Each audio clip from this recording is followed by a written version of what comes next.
Junagadh marketing યાર્ડમાં આજે કુલ 16 જણસીઓની આવક નોંધાઈ હતી। સૌથી વધુ આજે તુવેરની આવક નોંધાઈ છે। 2170 ક્વિન્ટલ તુવેરની આવક સામે એક મણનો ઊંચો ભાવ 2334 રૂપિયા નોંધાયો છે। આ સાથે લોકવન ઘઉંની 1010 ક્વિન્ટલની આવક નોંધાઈ છે, જેનો સૌથી ઊંચો ભાવ 524 રૂપિયા નોંધાયો હતો।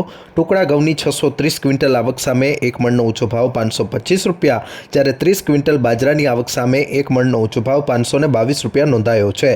જુવારની 15 ક્વિન્ટલ આવક સામે એક મણનો ઊંચો ભાવ 840 રૂપિયા, જ્યારે ચણાની 858 ક્વિન્ટલની આવક નોંધાઈ છે।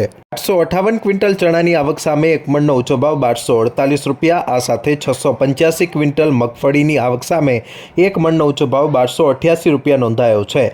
519 ક્વિન્ટલ ધાણાની આવક સામે એક મણનો ઊંચો ભાવ 1589 રૂપિયા, જ્યારે 70 ક્વિન્ટલ જીરુની આવક સામે એક મણનો ઊંચો ભાવ 4232 રૂપિયા નોંધાયો છે। સોયાબીનની સારી એવી આવક નોંધાઈ રહી છે। જૂનાગઢ માર્કેટિંગ યાર્ડમાં આજે 550 ક્વિન્ટલ સોયાબીનની આવક નોંધાઈ હતી।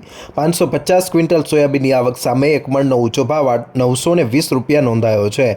આ સાથે 13 ક્વિન્ટલ આજે ઈસબગુલની આવક પણ નોંધાઈ હતી, જેનો એક મણનો ઊંચો ભાવ 2170 રૂપિયા, જ્યારે 5 ક્વિન્ટલ મેથીની આવક નોંધાઈ હતી, જેનો એક મણનો ભાવ 1035 રૂપિયા નોંધાયો છે।